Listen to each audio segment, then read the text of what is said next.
别说话，别听。你听见什么了？是不是听见刚刚这个雨刮片啊，在工作的时候有滋啦滋啦的异响？哎，遇到这种情况，千万别被忽悠了。如果你去修理厂，他会让你更换雨刮胶条、雨刮臂，甚至整个总成。今天我告诉你一招，不花1分钱就可以解决它。首先啊，我们需要把这个雨刮胶条呢给它取下来，方法也特别简单。来，你看这里有个小黑点，看见没？按住它往上，这样轻轻的一拔就可以取下来了。此时重点来了，咱们慢慢的把这个雨刮杆呢放到风挡玻璃上，然后检查一下雨刮杆。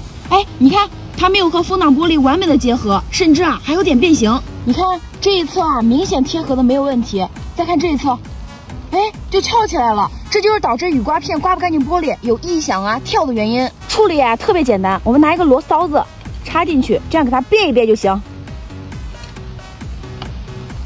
现在啊，这个雨刮片我也安装完了，雨刮臂呢也处理完了，我就上车看看这个雨刮片还响不响。哎，老铁们，如果待会儿不响的话，记得给我点小心心支持一下。我们现在试试它响不响啊？